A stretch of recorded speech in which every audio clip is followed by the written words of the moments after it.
it's a completely ridiculous economic policy, but I would have said that yesterday. Well, in some ways, I'm not surprised because the president likes to keep people on their toes, keep countries guessing as to what is likely to happen next. It's also putting pressure on those countries that have yet to sign a trade agreement that there will be consequences if they don't. It was expected because he said he was going to do it on August 1st and sent out various notices to his social media platform to that effect. So, in that sense, it's not a surprise. But I suppose a lot of people hoped that he would delay. He delayed the actual implementation until August 7th. So, some countries will probably come in and do deals with him and get slightly lower rates than the ones he announced today. Um, but it's not a 30-day delay. So I think for most countries, these are the rates. And for most countries, the flat rate is 15%.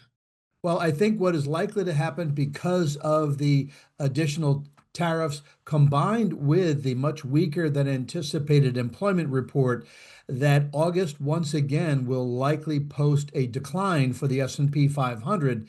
It'll mainly affect US trade, and it will increase the price on an average basis when these are fully implemented, and that takes time.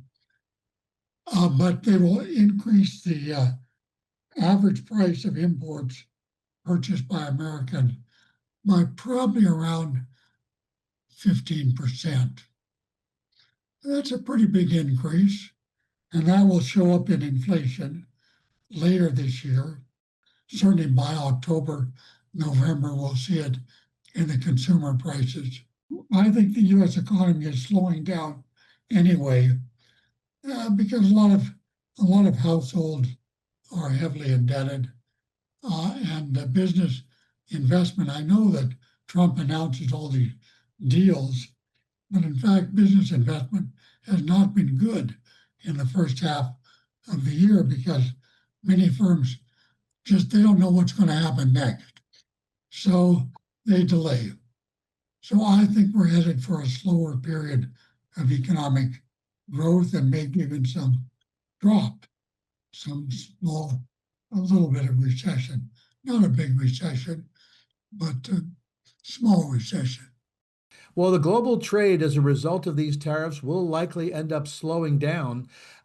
Yes, inflation will pick up initially, but then on a year-over-year basis will not continue to climb. But it will likely put pressure on the U.S. consumer, which represents about 70% of our economy, and could end up representing additional pressure on the global economy. So this year, we are anticipating about a 1.9% rise in real GDP and a similar number for 2026. But 2026's forecast, obviously, is subject to revision. American consumers are going to pay. My expectation is that most countries will say it doesn't make sense for us to retaliate because if we retaliate against the US, that hurts our own consumer, our own industry. So I'm expecting that the tariffs we see now will more or less be the pathway for the next several months until Trump gets another brainstorm.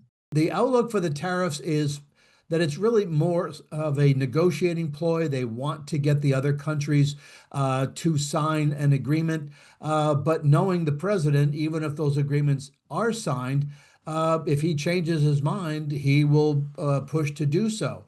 I mean, if you take a look at the USMCA, the trade agreement with Mexico and Canada that he signed in his first term, obviously that was thrown out the window based on his decision, not Canada or Mexico's decision. So who's to say whether what is agreed now will be in agreement for the remainder of his term in office?